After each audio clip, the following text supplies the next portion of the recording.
Hey, welcome back. You're listening to part 2 of Theology and BBQ on the podcast about nothing in particular.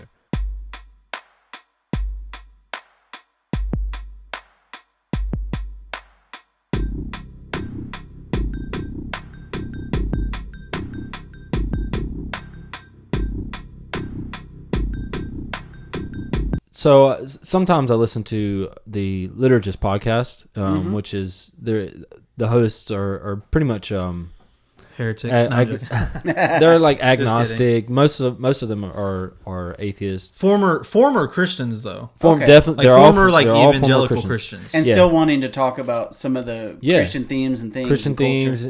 Yeah, I mean they throw a lot of shade. So if you go listen to it, I mean prepare yourself. Sure. One of them was talking about one of the podcast subjects was about evangelicals and how I guess right now in the across the pond in Europe and starting to be here also that it's almost become like a negative term to be called an evangelical. Sure. And one statement they gave really threw me for a loop, and it was paraphrased. So you mean to tell me that you believe that if these people don't accept Jesus as their Savior, give their life to Him, they are all going to hell? Then what are all you Christians doing right now? Yeah. You should be on the street. You should be doing something about it. Yeah. And Nate and I talked about it a little bit, and Nate gave a perspective. Oh, now I remember. Yeah, Nate gave a perspective of kind of like when you're acting in God's plan for your life and your will. Yes. It's almost like you're within God's butterfly effect, sort of. Yeah. So when you do these small things, it creates a chain reaction. Sure. That is doing something significant. What I was saying is that as a Christian, we can't feel like we're like you can't analyze every single subject. Well, we can't take responsibility for other people's actions, and I think if we have, if we have a serious lack of action, that's definitely something. Mm-hmm. Yes. But for instance, right now I'm working at a boys' home, and I feel like God has called me to that, and it takes it takes a significant amount of energy to wake up every day at 5 o'clock and get ready and go and be there at 6:30 every morning and spend 8 hours with them, and they have their own set of problems that we have to deal with every day. And for me, like, I need to go home, I need to recharge, I need to rest so I can wake up and do it again. Right. And I can't spend my other hours going out in the streets evangelizing, maybe on the weekends or maybe something else, but I need to be able to have my Sabbath and my rest so that I can go back and do what Christ has called me to do once again every day. So that was just my perspective, is that for me, the reason I'm not on the streets or whatever, I am active in my church, and we have our own kind of like things we're working through and trying to do what God has called us to do, and we're in a whole kind of revitalization type thing right now. So interesting. But for me, I can't go on the streets because I need to go home, I need to recharge so I can wake up, go see those boys again in the morning and serve them and serve God in the capacity that He's called me and given me. So that was just my perspective on the whole situation.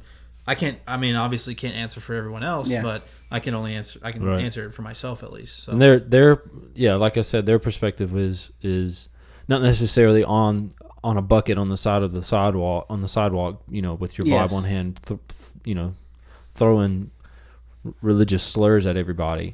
Hopefully not that. Yeah, that doesn't really. It doesn't really. It worked in the past, I guess, but it doesn't work today. And so that they are talking about a more hands-on approach, but I believe they do have a point as to why, I guess my perspective of the church today is, you go to church on Sunday, you listen to great worship music, and you go home, and you read your Bible app and you post some things on Instagram. But I'm guilty of all that, by the way.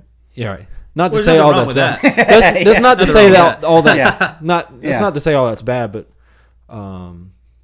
and I'm throwing myself in the pothole also that I'm not very active. Sure. So you kind of asked me, do they have a point? Do they have a point? And what is your perspective on that? And then how would you maybe respond to what they say? Yeah, sure.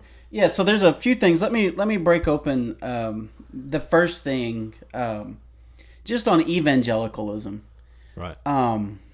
In my life, let me even narrow it down. In the last 10 years, I've seen that word change its meaning.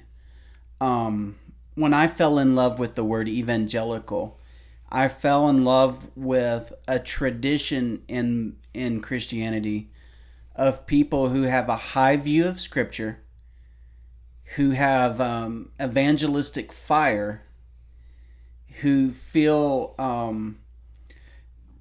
who have the ability to study the Scripture both devotionally and academically, right? Yeah. And then who believe that you get to put it in the basest, most simple way possible. People who believe that you get saved through Jesus, right? Mm-hmm. Exclusively through Jesus. Yeah. That's the terminology for evangelical that I fell in love with. And going through the program here at Southwestern, Pastoral Ministry and Biblical Literature, I strongly feel that is what is taught here. Yes. I think is why it's such a valuable program. Not only do we have top-notch professors, but they believe what they teach, and they believe that it's through Jesus, and that it's not only academic, it's devotional, and it's deep and it's wide. And so I just want to throw that in there. Absolutely. And that worship should be informed, and that study can be devotional and worship. Study can be worship. Right. In the last 10 years or so, I feel like I've seen that. And I think it's because the last two presidential elections, really last three, have been so divisive in this country. The word evangelical has shifted in popular culture to a certain voting group. It's Christians who vote right culturally. Yeah. And not to disparage those people, I'm usually a Christian who votes right on most issues. But the word has shifted, and I'm left wondering if evangelical means what I think it means anymore. And I don't think it does. And I don't know what to do about that. At some point, words are going to lose, and labels are going to change and lose so many meanings that I'm going to be, I don't want to say reduced, because it's the best thing you can say, but reduced to calling myself just, at the end of the day, I'm just a Jesus follower. 10 years ago, I was an evangelical, but that word has been it's been taken by maybe mainstream media, by somebody out there. Yeah, certainly. And I think even people who are millennials, so our age, or and even younger, Generation Z or whatever, very rarely you'll even hear that term come out of their mouth. Absolutely. And if they do hear it, or if they say it themselves, they don't necessarily know what it means. It's not a phrase in our age group that's thrown around very often. Yeah. Mm-hmm. So I don't think there's even an understanding of what it means. I mean, you just explained, what it has meant and what it obviously in means the past, and what it means to you currently, and that that's possibly changing. Yes. So this is good for me to hear. I mean, you guys are saying you didn't grow up with that word, or you that word was not handed down to you by the church. Right. Yeah, it hasn't been handed down. Which probably means then that you mainly hear it probably on the news when it's talking about politics and voting, right? Yes, precisely. Yeah. So I mean, I have to kind of admit that. You know what I mean? Yeah. That word has been taken, and we have to proceed with caution then, or redeem the word. Yeah, there you go. Because words can certainly be redeemed. Yeah. But how to go about that, who knows? I mean, who knows? Take a wiser mind than that. Seems bigger than me. So yeah, even with my theoretical 142 IQ, as it was mentioned earlier. Now, something else you said: are these men right? Yes and no, probably. Like Nate was saying, there's only so much any person can do, right? Right. Yeah. Part of our evangelistic fire is certainly with our hands, right? The contributions we make. And they're probably right that the church isn't very evangelistic in this culture. the people I know from this country who get to experience Christianity in some other places, they report to me what they see as a church on fire in certain pockets of, say, South Korea, certain pockets of Brazil, certain pockets of North Africa, where the church kind of has had to come together through some very harsh external conditions and pressures and persecutions. Yeah. When they say the church, you would, in text, you would see American church. Yeah. Yeah. In parentheses, they were they were talking about the American. They were definitely referring to the American church. Yeah, there is a sense that, and you guys tell me what you think. I don't feel that the church at large in this country is as evangelistic as it could be. I don't sense a sense of urgency in the church. Mm-hmm. Would you guys agree with that? I would agree with that, certainly. Mm-hmm. At least on the surface level. Sure. I don't know if there's someone who is going to every conference for every denomination. No. At least the ones that are would consider themselves contemporary Christian, I guess. I don't think there's a study going on. I think how active churches are. I think you can tell by the culture in America. Yeah. Because like you said, culture in America right now is very divided between left and right. And as a conservative, we do put a lot of blame on the left. Sure. The war on words, how they want to use words, them moving to being more democratic socialists, and just a bunch of various things. But to kind of put it on, to take responsibility, the church, what is the church involvement? What are they, not saying getting political, but how are they influencing culture or how are they spreading Christ? Because, if would we be as divided as we are right now if the church was on fire and, spreading God's love and being evangelical and being, having a mission mindset to reach lost? It seems like the church is a lot more political, has a bigger political agenda than it does Well, I wouldn't say that. I've encountered a lot of churches that are saying things politically. There are a few that I've been to or come across, but for me, that seems more. Well, you have Christians who are on the side of, or who are liberal. You have the Methodist Church, who's just deemed, to have homosexual pastors. Well, that's a sect of the Methodist Church. That's not the main. Right. Yeah. They Methodist. split off. They split off from each other. Right. Yeah. There's that. But my whole point is that culture is a great way to tell how the church is involved with the world and with the United States. So that's my perspective. Is that, I agree with you that we're not as missional or not as evangelical, and you can tell because of the culture the way it is currently. At least that's my take. Mm-hmm. Yeah, I think that's fair. That's a fair take. The church, and I want to be careful because I love the church. Me too, right? yeah. Yeah. So, and I can tell, everyone who hears this, I hope you can tell that we talk about the church because we love it, right? Yeah. I'm 100% agree. Yeah, concern. And so, as someone who does love this church, if I can compare it to something like my children, I love my children. So when I see my children not doing well, I feel an impetus to intervene, right? Right. To say something. And so for me personally, I see the church in this country. I see large churches with no gospel fire, and that concerns me. Yeah. I see small churches that maybe are stuck in traditions,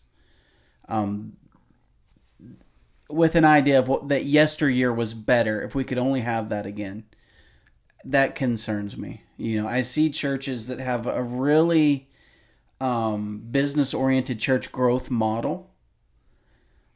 The way they sort of take over other churches that are struggling instead of help those churches. They take over, they rebadge the signs outside, they set up shop inside, They take the church from, they buy it maybe. They buy it outright or whatever they do. Yeah.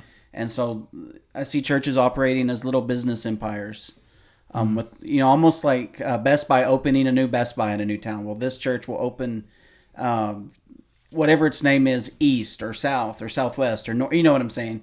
And we'll throw up a screen or whatever. We don't need a pastor there. Right. These things just concern me. We seem like we've appropriated the culture's business and growth models. And there's always things of value in the culture. There are things in the culture that we're just going to be a part of no matter what. Yeah. Right? Oh, I agree. Yeah. I mean, we three sitting down and having this conversation, and you guys, wanting to get it out there, make an impact with it. We're using culture, right? We're participating in culture, and hopefully for the better, right? So I don't even know where I'm going with all this, other than to say that in some way the church is impacted by the culture without being impactful. And maybe that circles back to what you were saying. If the church was impactful, then would we be able to see a difference in the culture? Maybe we would, right? And I think the church is always impactful, but how it's impactful. Because we're impactful in certain ways, like musically, the church is topping charts, and they're impacting the culture in that way. And in some ways they're impacting culture fashion-wise. Sure. But what's more important, right?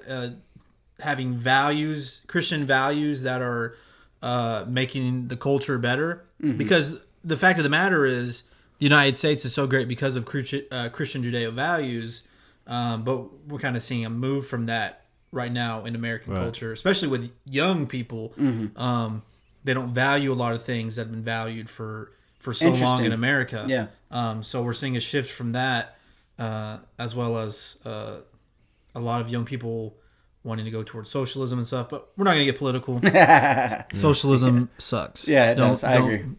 Capitalism is where it's at. Anyways, that's a good segue, because when I became around this time last year, as I was about to transition to move to Kentucky to become a pastor there, a church planter, I really felt like God was doing something in me that I had not ever experienced before. And he was teaching me about power from above and power from below. Sure. And a lot of it was, I kind of had this revelation through this book called The Way of the Dragon or The Way of the Lamb. And I went through, I read a chapter a week, me and Johnny Bland. He was teaching me about it, and we were going through that together. He was mentoring me. Cool. And we took 13 weeks before I transitioned to move to Kentucky.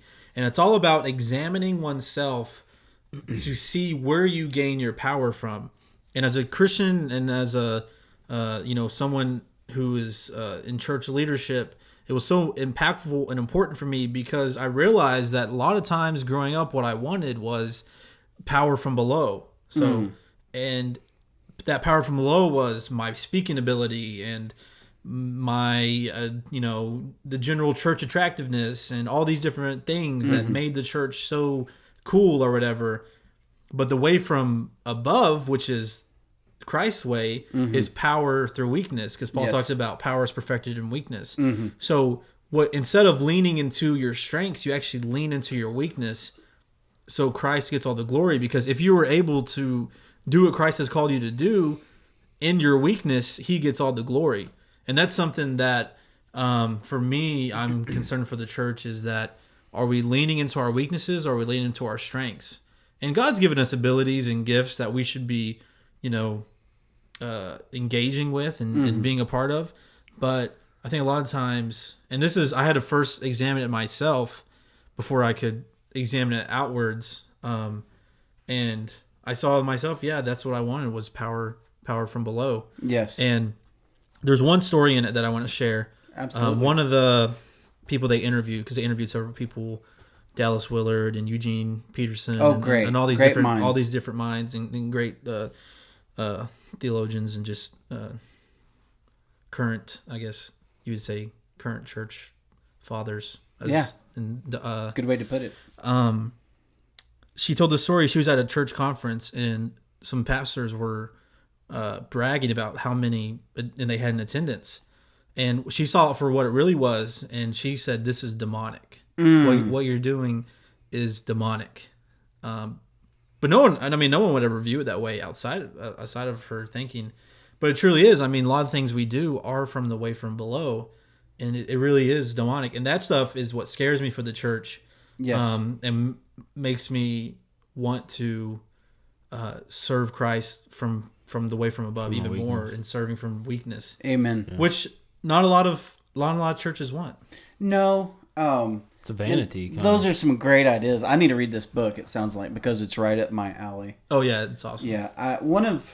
Probably my favorite New Testament book is 2 Corinthians. That book has a really cool structure. The first 6 or so chapters are about suffering and glory. The last part of the book, chapter 10 and following, are about power through weakness. And then right in the middle is his call for sacrificial giving then. Mm-hmm. So suffering, sacrifice, and weakness, right? That's the model Paul offers the church of Corinth. That's why the outsiders who've come in and call themselves super apostles in the book, that's why they hate Paul. And that's kind of why the church at Corinth is wondering where they stand with Paul. Is he going to be their apostle?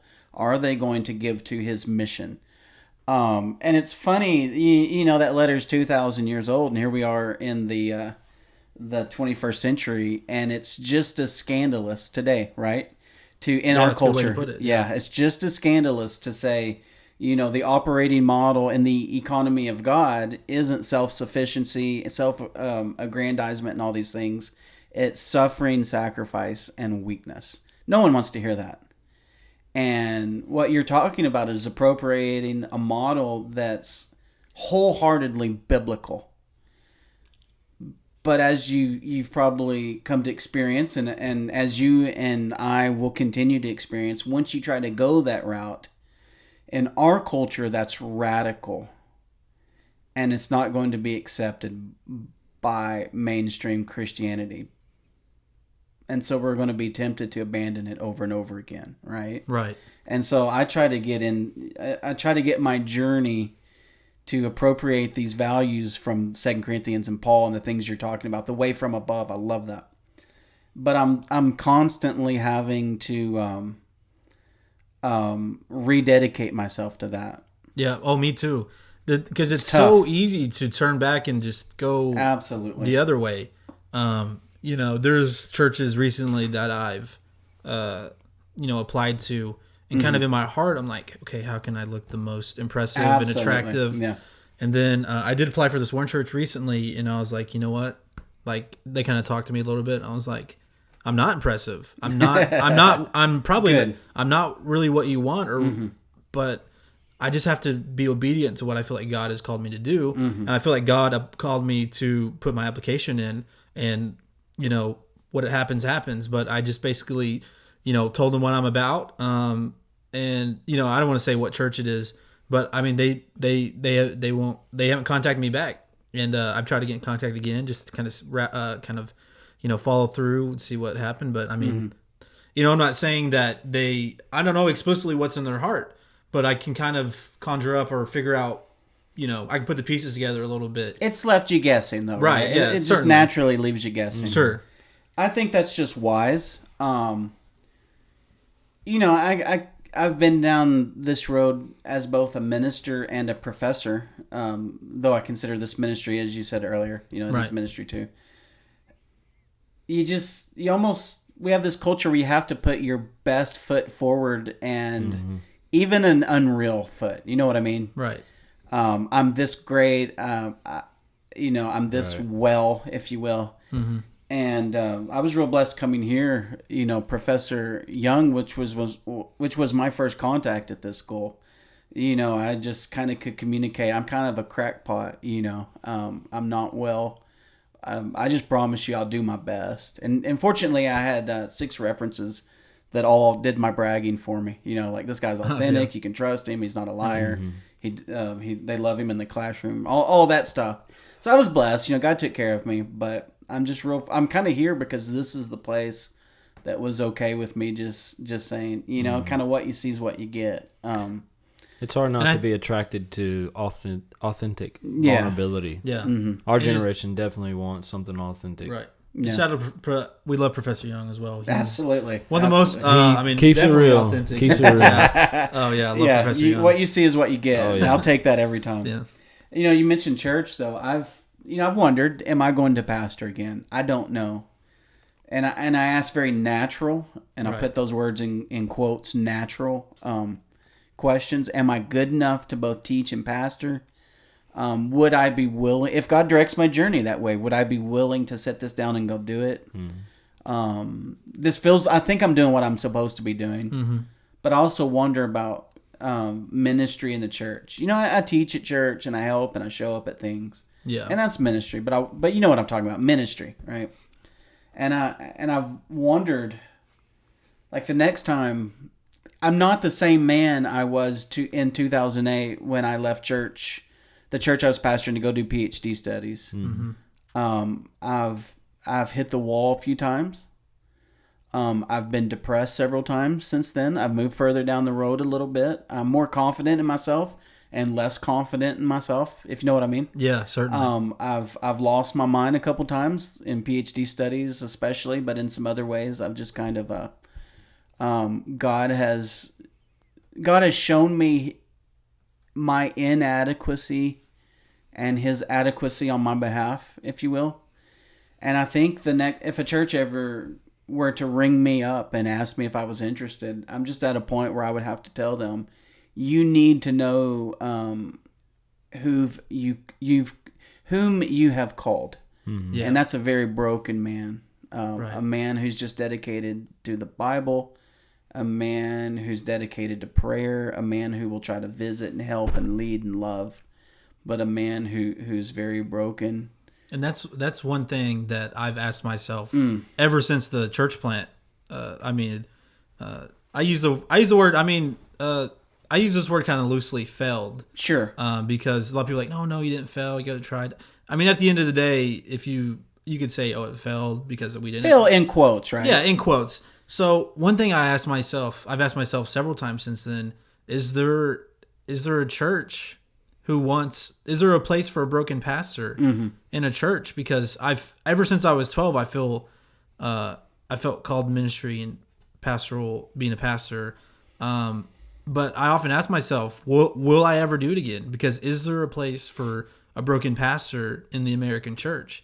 That's a great question. And so I'm right there with you, because I mean, I got to let you know, like, if the church would ever want to, like, inquire, I mean, I'm right with you, because I got to let you know, like, these are the struggles, and this is who I am, and here's my unimpressive background. So I mean, I ask myself that all the time, because I feel such a strong call to the pastoral ministry, but I just ask, is it ever going to happen? That's where I'm at, ministry wise. But kind of from there, I just, like, you know what, I still love the church, and I still want to serve her faithfully any way I can. So I'm right there with you. To answer, I guess, the concern of skeptics or Christians who are more consider himself more liberal, or however you want to put it. The liturgist, if you conform to that idea, or you're leaning that way,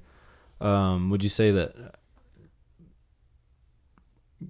the path that you're on, like what you do right now as a professor, me individually, yes, yeah, is you, quote unquote, on the streets preaching, quote?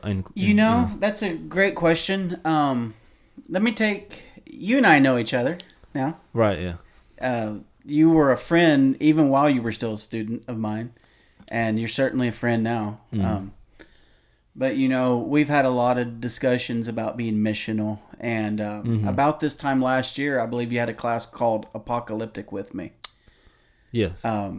Maybe that was about this time last year. It was, yeah, it was this. But one time you were in my office, and we've had some times where we've got to pray and talk a little bit, and you've encouraged me and I've encouraged you. And I remember I had a real discouraging few weeks last fall. And you came in, and I was all hot and bothered about something, and we were chatting, and you were kind of, hey, what's wrong with you?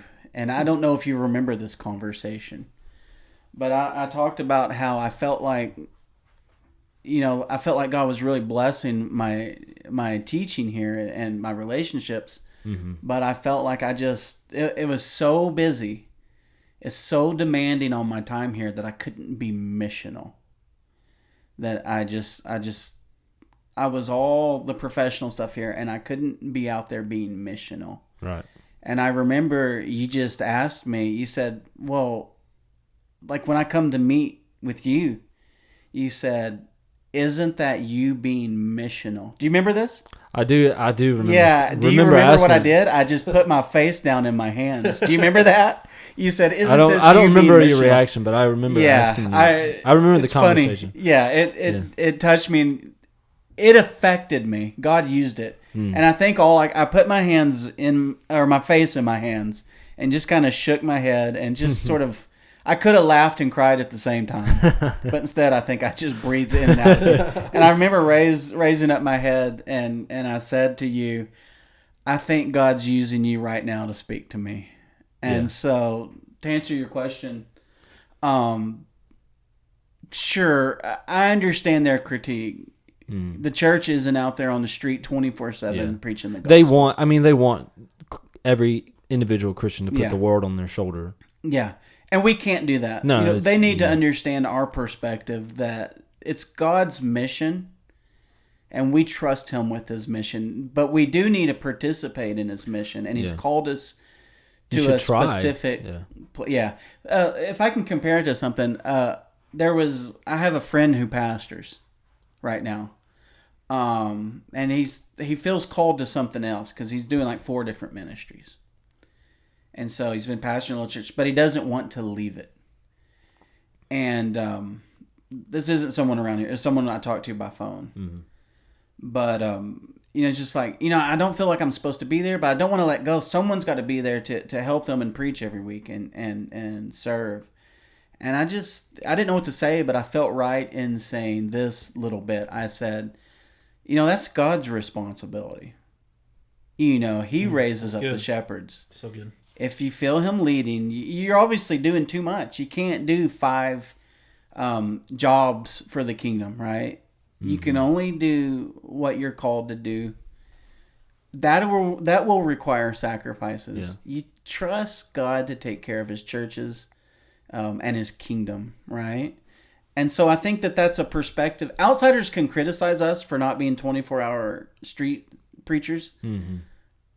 And we can hear them, and perhaps we can confess when they're right. Maybe they are right about Christianity in this culture.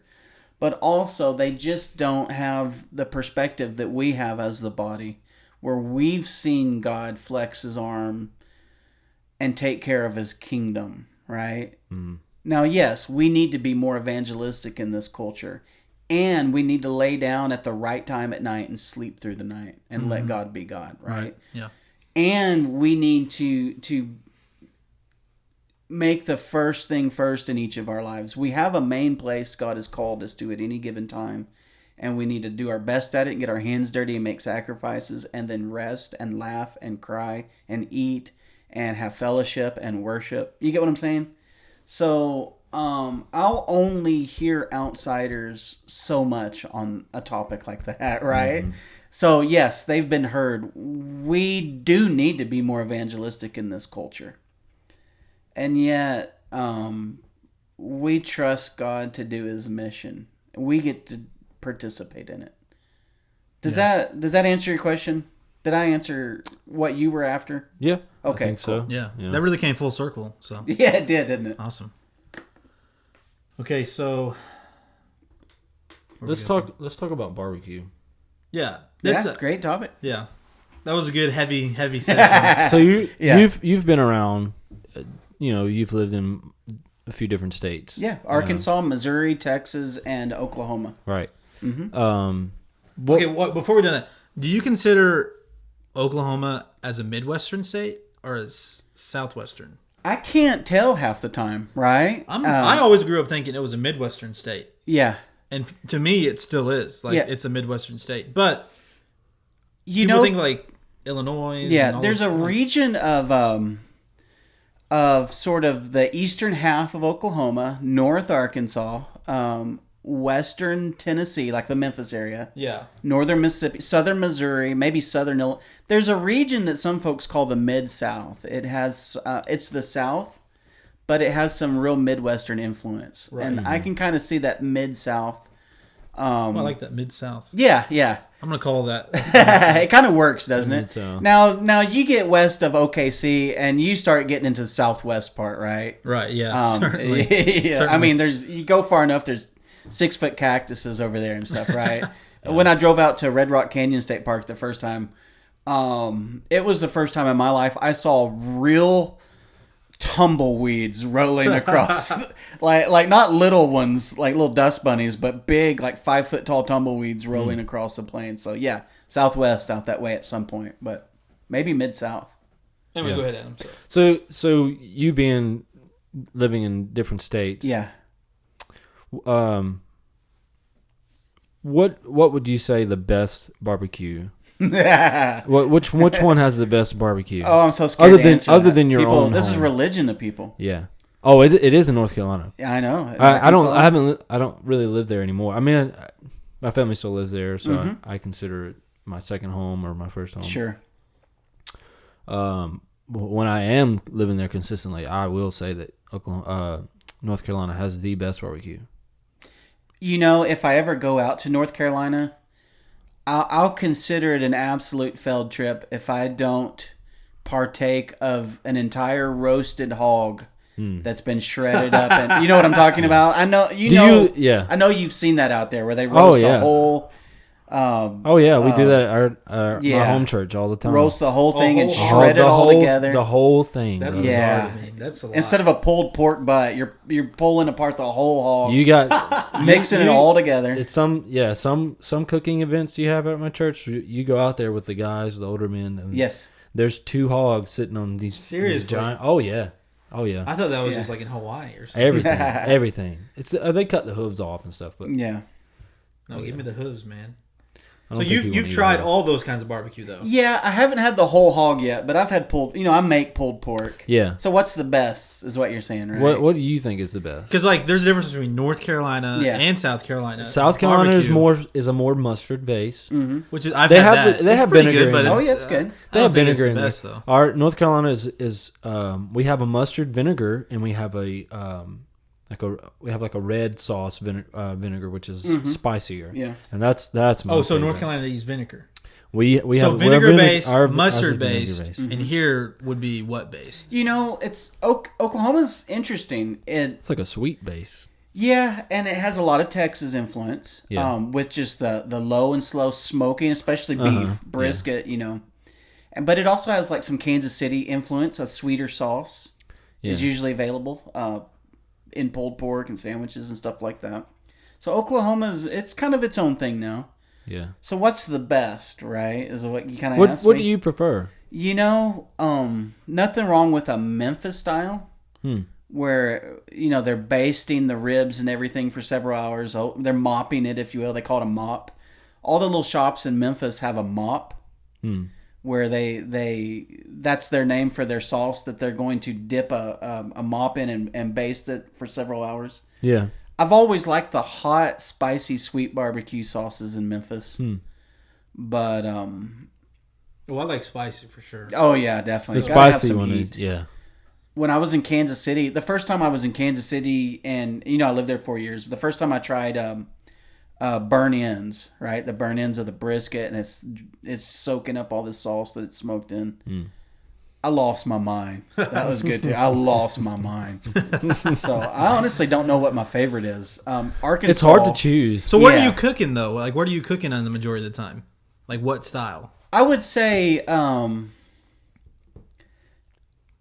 don't even know anymore. Everything in contemporary American culture, we have so much social media, mass communication, and technology.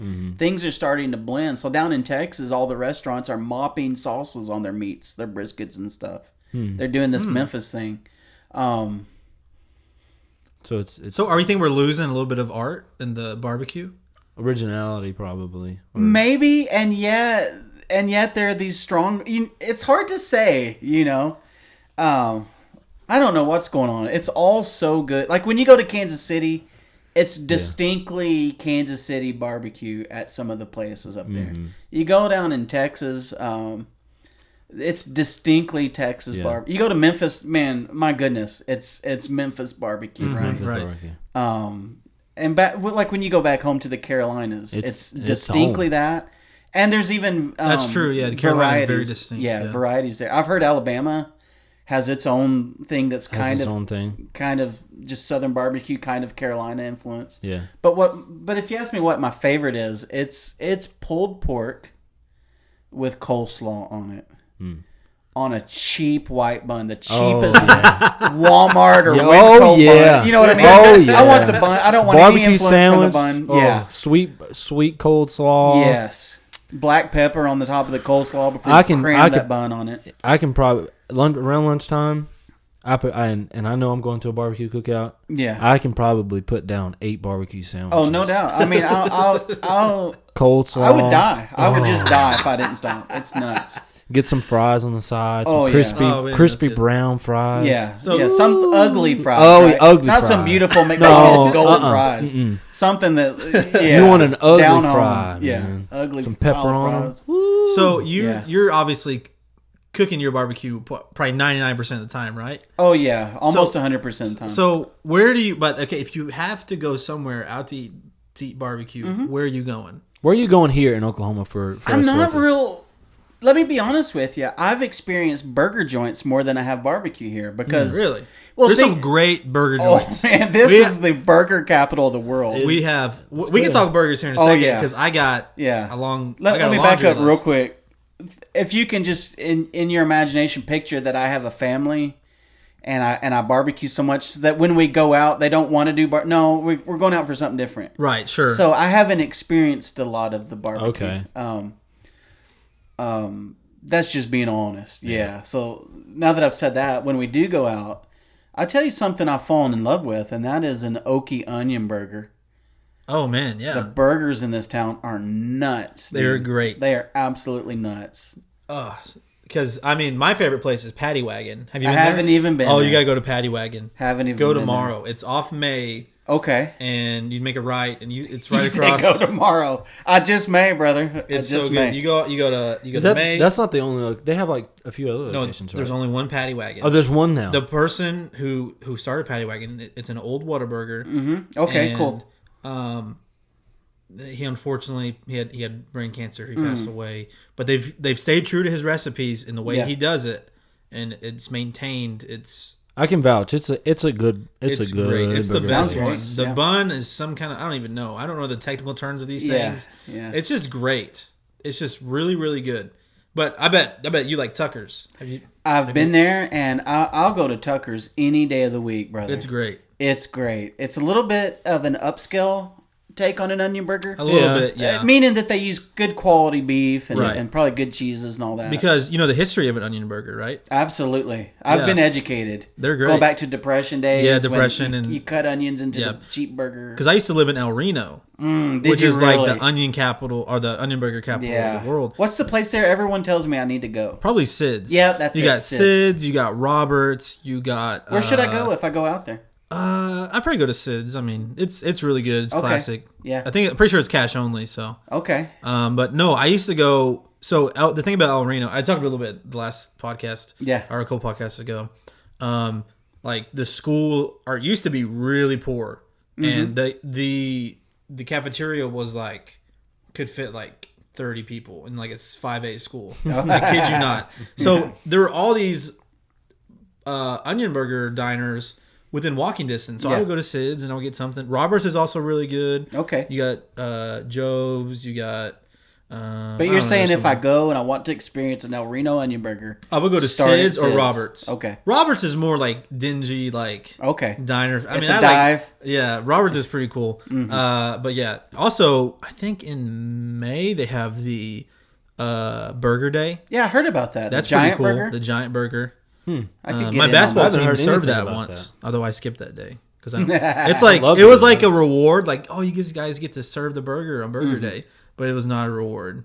It is a punishment, a secret punishment for losing the state finals. Oh no. No, Sid's is great. So what other burger places are you into? One that stood out to me is there's a place over here. I don't know if it's considered Bethany or War Acres, but it's called Bunny's. Oh, I wanted to try that. Yeah, it's north of Route 66. I haven't ate there, but I wanted to try it. Yeah, maybe the street is called Montgomery. I don't remember.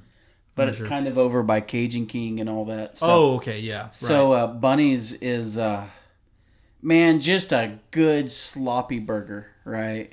It's got the chopped lettuce. The onion is infused in the meat.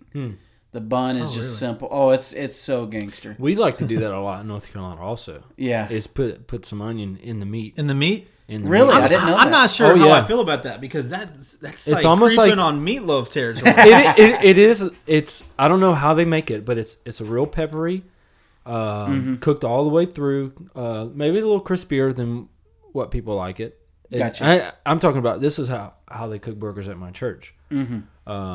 Bunny's is like they literally mash that burger patty down. Oh on yeah, the onions. That's how on the onions. Yeah. That is the onion burger way, right? Yeah, there. That is onion burger way. Yeah. Have you ever tried Nick's? Have you ever tried Nick's? No, everyone at church talks about that though. Nick's I need to is do that. good. It's a little overrated in my opinion because it's just a big meaty good burger. Okay, nice. A little bit overrated because it got some like publicity. Yeah. Was it on Triple D, maybe? Something like that? It was on Diners. Yeah, Diners, Drive-Ins, and Diners. Yes. Cool. It was on there. It's a cool place, but it's good. One of my favorites, but it's a tad bit overrated. Mm-hmm. Of course, we got those chains like Five Guys, which are solid, but these uniquely Oklahoman restaurants are what I really like. Yeah, and there's many. There's a few I haven't even tried, but you gotta definitely try Patty Wagon. Yeah, listeners, if you have some references for us, go ahead and shoot us a message, please. and we'll put it in the mention in the next episode.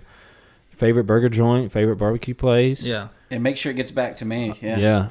We will be sharing that info. So, yeah. And just to give a shout out, our school is real connected with Swadley's, the Swadley family. Yeah, I like Swadley's. Swadley, it's really good. Their brisket it's good. It is good. Apart. Good price. People say, look, I know barbecue. People say, oh, Swadley's, that's not authentic barbecue, blah, blah, blah. It's good barbecue. I'm just like, shut up. I know barbecue, and I know when it tastes good. Right. And when I eat a brisket sandwich over there, I want to go find old man Swadley and give him a kiss, right? So, actually, I shouldn't say that because they're really our Swadley family that runs us. Yeah. So, but it's good barbecue. We love you, Swadleys. We do. We love you. Their fried okra boy, that's good stuff. I like there's this one sandwich that they have, and it just has all these kinds of meats on it. Yeah. I can't remember, but it's good. I know what you're talking about. Like, it has sausage and pulled pork. Yeah, it has everything. Yeah. It's giant. There's another barbecue place down in Bricktown near Harkins Theater. It's called I don't know the name of it anymore. But I've eaten there a few times. It's right beside Harkins Theater. I don't even want to name it because I don't want to defame them any. I like think them. It's that great. I like them. They have Red Hots.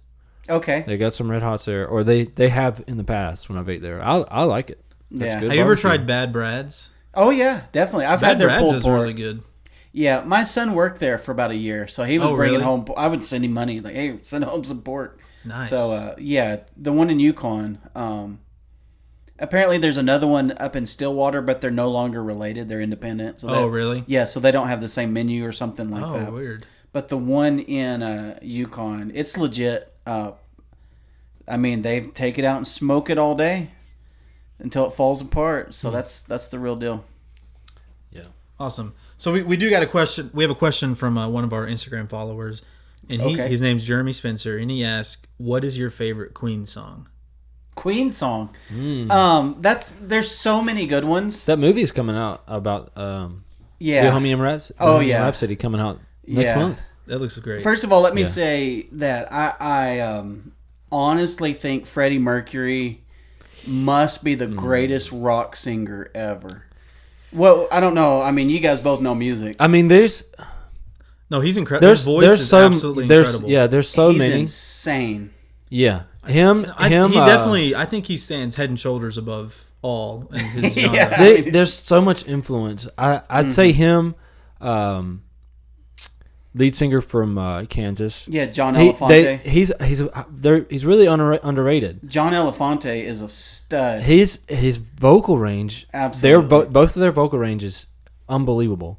And then there's lead singer for Aerosmith. Oh yeah, Steven Tyler. Yeah. He's uniquely gifted. Isn't he? Yeah. Queen, I would say just the band as a whole basically shaped the music, the sound Absolutely. for the 80s. Yeah. They're probably one of the first ones to use that organ. It seems like they pushed classic rock into some new areas, right? Yeah. Pushed it forward. But your best preference song. There's all the big hits are awesome, but the song I don't know I have it on my playlist. I'm not even sure what the title is, but it's "I Just Need Somebody to Love." Have you heard that? Yeah. Oh yeah. I was listening to a lot so of Queen in this past summer. I know. Yeah. I know exactly the song you're talking about. It's funny that comes up on my playlist frequently, and maybe it's called "Need Someone to Love." I don't even know what the title is. Let's see. Let's look it up. Yeah, look that up. What is? We'll put it in the show notes too. There's our scapegoat. The show notes. Which I should have been writing all this down because I'm gonna have to go back through. I have to edit anyways. We're not really gonna cut anything, but I got to go through and listen to everything and be like, oh yeah, that's got to go in the show notes. That's got to go in the show notes. Yeah. So I think it is Somebody to Love. Somebody to Love, yeah. Which granted, it's about a man. He's singing, but it's. We can appropriate. Really we can appropriate it. That's up for debate. I feel like. Pink Floyd and Queen. I was listening to a lot of them. Mm-hmm. I know they're in two distinct time frames. Yeah, they called their stuff space rock. Yeah, when they were making some stuff. I think it would have been cool to have those in ninth grade do a concert together. That's all I learned about. Oh, that would Pink be Floyd nuts. and Queen. Yeah. Oh man. Yeah, Pink Floyd. They must have really raised the bar for just the whole editing process. Their music is so refined. Oh yeah. The sounds they could get. The lead guitarist is named Gilmore, maybe. I don't know. I got way too much music from back then bouncing around my head. Yeah. But the sounds he could get on a guitar, he was the first to do some of that. Yeah, Him and the bass player, on what's it called? Time. Oh man. The song Time, I think it's the name of it. Yeah. The bass player, where you hear the ticking sound, that's him. Really? That on the bass, yeah. That's cool, man. That is cool. It's good stuff.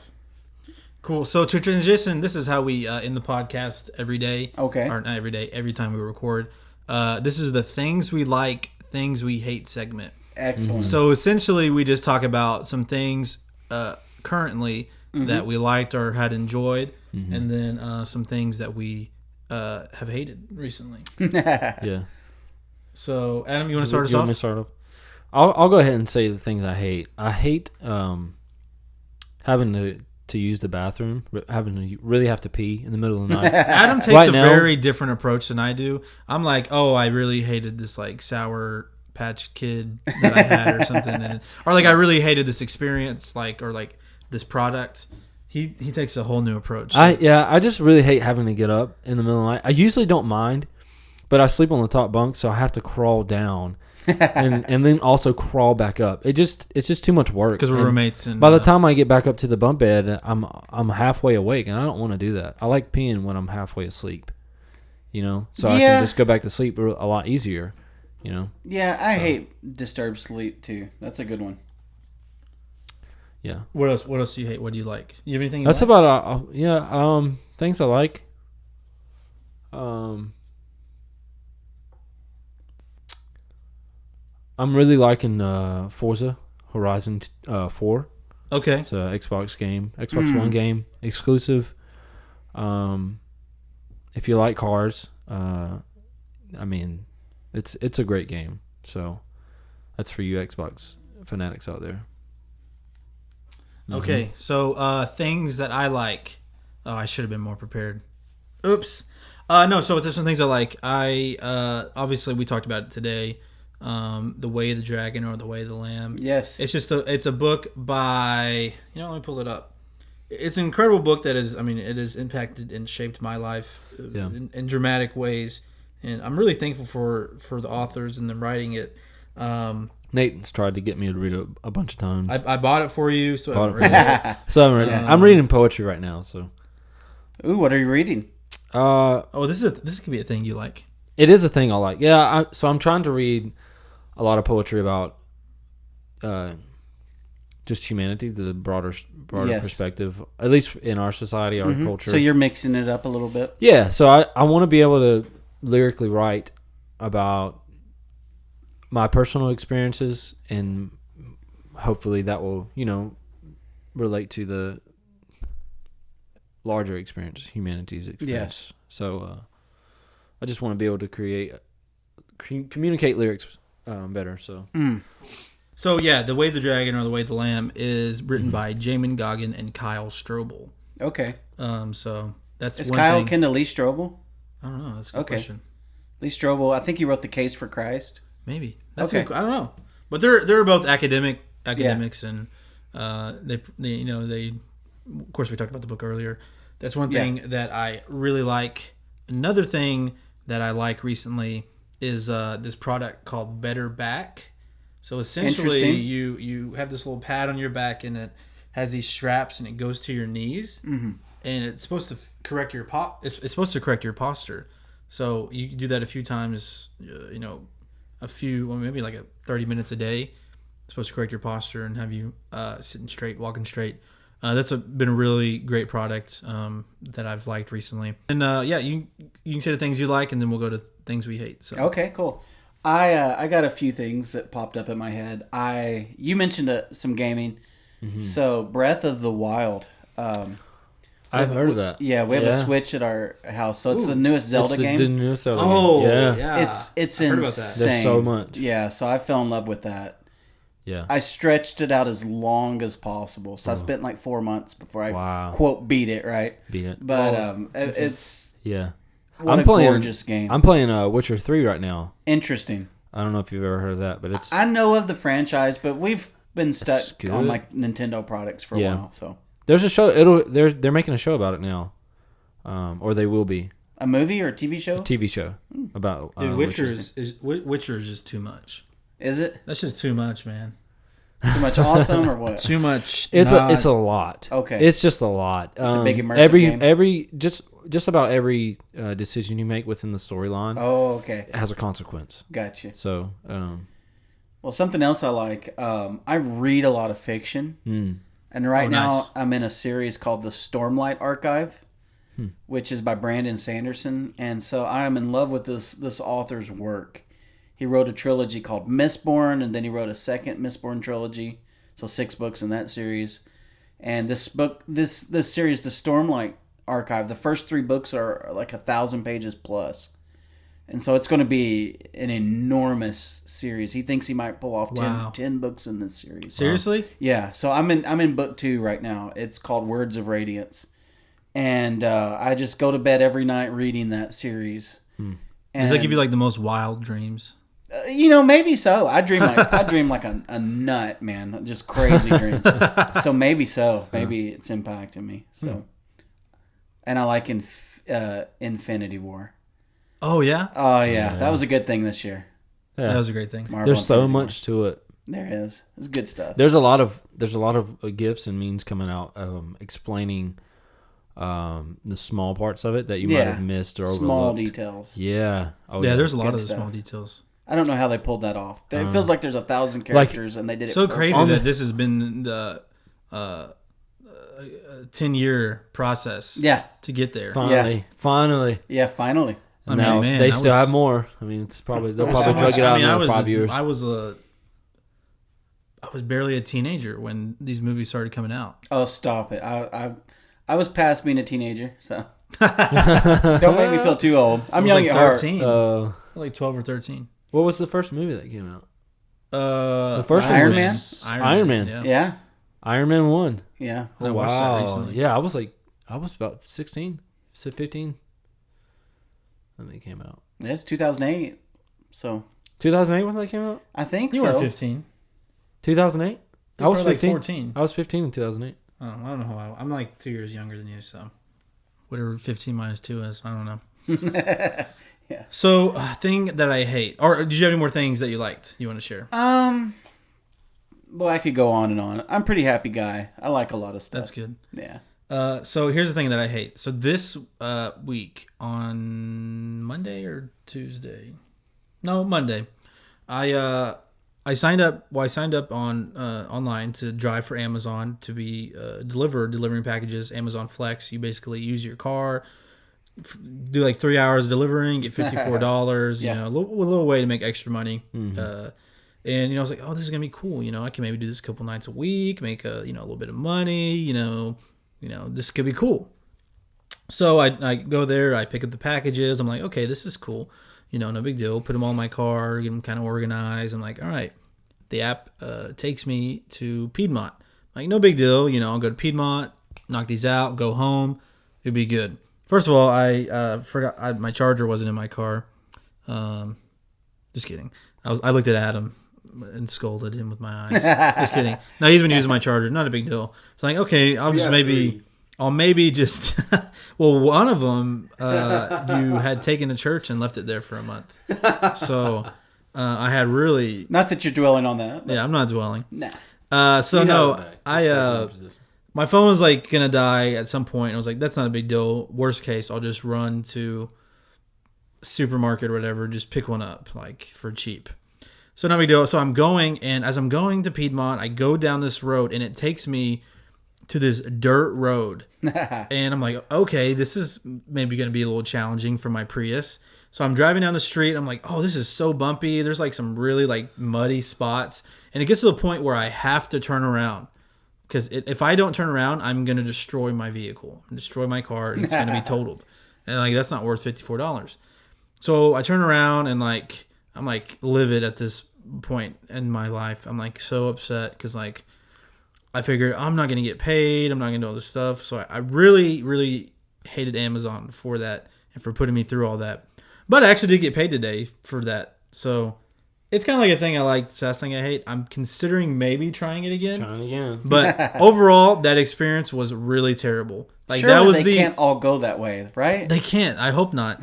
Because But it was the worst. It was possibly the worst first experience you could have doing that. So that's the thing I hate. So, although I don't really hate it that much anymore since they did pay me for my time. That helps, right? Money. That's good. That did help. You already said your thing you hated, I guess. I said both things. Okay, yeah, because you skipped. Mm-hmm. Dr. Fox? Sure. This I said obviously like Marvel, right? Infinity War. Boy, I hate DC. I hate what they're doing with their movies. Wow. They've really messed up. Ruined it. Yeah. They rushed. They did rush, didn't they? They tried the same formula in like a quarter of the time or something. They should have just waited and prepped for like 20 years after Marvel's done with their thing. And like, okay, yeah, maybe so. It's our turn now. I know. They succeeded with Wonder Woman. Yeah, that turned out to be more than just watchable. It was enjoyable. It was good. The thing about Superman... they made money on it, apparently. The thing about Superman is that he has just no personality. Yeah. I like Batman in this series because he actually likes what he does. Yeah. If you read the comic Batman and Robin All-Stars or something like that, Batman loves what he does. Like, usually Batman's like conflicted, like, oh, I don't like, this is like a hard thing, you know, I don't really like it, but it's like a necessary evil thing that I have to do, or good or whatever. And Batman versus Superman All-Stars, he loves it. He loves being the crime fighter. He loves beating up on thugs, and that's pretty much how Batman is in Batman versus Superman. But right. Superman just has no personality. He just has. There's nothing there.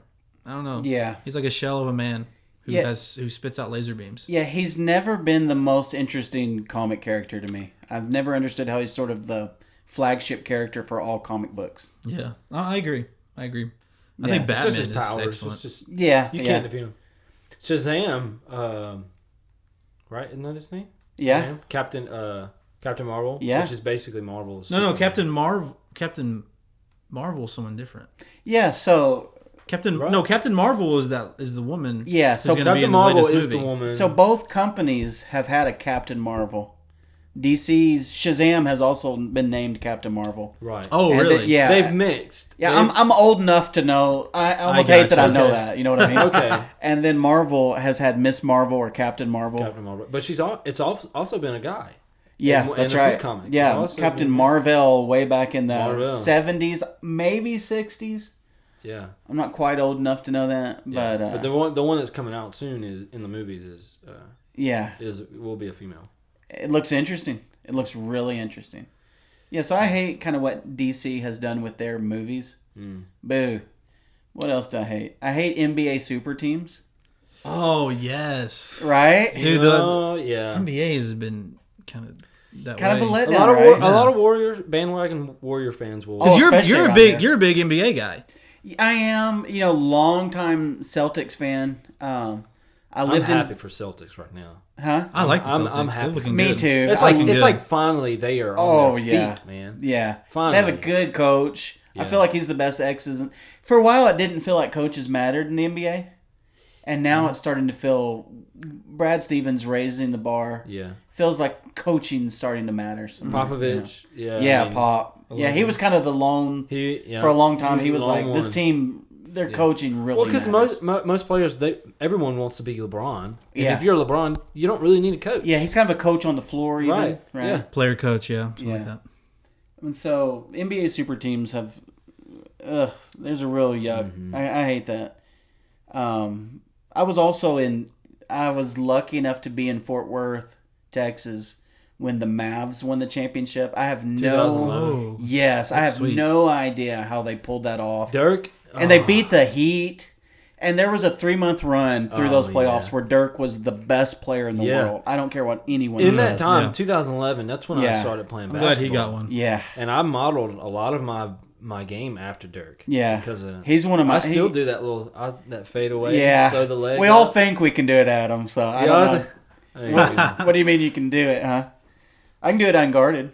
I know. I I do do it. it. I can I almost still anything do it. unguarded. Yeah. I was trying to teach Nate a few weeks ago. That's cool. Nah. The fade away, I one-legged fade away. Yeah, I know how to do it. Oh, but Dirk, because of You that taught me time and I would frame, I know. got to go see some Mavs games. That's great. Oh, that's sweet. Their gym is just lit up when they're playing well. They show up and show out. The fan base does. And I just got to, when you're in an NBA town like that, like around here, the city's games are on every night just about, right? Mm-hmm. So there was That's a thing I like. yeah. NBA's back. Yeah, I know, Oh, right? yeah. October sports is pretty good, right? Yes. Baseball playoffs, NFL, college football in full swing. I like October sport. I like October, man. October's a good. It's good. I like Halloween too. I do too. I really like scares. I love it. I love Reformation fall. Day. I love everything that October I represents. love Reformation Day. Reformation Day, buddy. Is that November 1st and Now 2nd? we're going to year 501 now. All Saints Day or something? 501st year since the Reformation. Awesome. I didn't know that. Well, oh, yeah, last 'cause year last was year year's a big 500. Yeah, so Is that still a thing? All Saints Day, November 1st and November 2nd. I don't know. It wasn't like the Catholic Church. Movie. Yeah, that's why I don't know, probably, right? Yeah. But, I've had kids so long. I have an 18-year-old and a 7-year-old. So, to me, it's been Candy Day for a long Day. time. Yeah, You know what I mean? candy. October 31st. Ooh, chocolate or like fruity hard candy? Dude, or soft candy? Cheap milk chocolates, right? Give me a Reese's peanut butter cup. That's the greats. I like that. Oh, yeah. That's the Give me a good stuff. Kit Kat out of the freezer, right? Put it up there, Yeah. like crisp up. Break me off a piece of that Oh, that's good. applesauce. Football cream. Just kidding. Office. Yeah. So, Dr. Fox, it's been awesome having pleasure's you mine. on the podcast. Gosh, we went all over the place, but I Yeah. loved it. We covered some really great stuff. And Yeah. thank you so much for sharing your perspective and being willing to sit down for a couple hours with Sure. some two- people who Two admire hobos you. trying to Two inspire hobos you. making their way through the world. Yeah. No, but we've really appreciated it. Pleasure's mine, gentlemen. Thank you. Yeah, so you can follow Dr. Fox. Where can we follow you at on social medias? Every account I have is at Foxman2099. 2099. So follow him. He's got some awesome pictures of some barbecue. Pictures and videos. You post a yeah. video about once a week, right? Sometimes, yeah. He's On got some Instagram. great stuff. Oh, yeah. So You definitely want to tune into that. If you're at SU, take his classes. I mean, come on. If you're not taking a Dr. Fogg's class at least once a semester, you're just missing out. I don't care if you're a business major. Come on, what are you doing? Yeah. And I want to get to know you. I think my reputation is starting to be such now. Yeah. Yeah. Swing by Dr. Fogg's office. I'm sure he'd be cool. Always. With you, just chat with him, getting to know him. So thank you so much again. And thank you for listening to the podcast about nothing in particular. Bringing... We answered... You know what to say. What? Oh yeah, bringing. No, I don't. I forgot the phrase. It's right here. It's written down. Yeah. Bringing words from our mouth holes to your. I guess let's try that one more time. So thanks so much for listening to the podcast about nothing in particular, where we bring our words from our mouth holes to your ear holes. Thank you very much. Have a good night.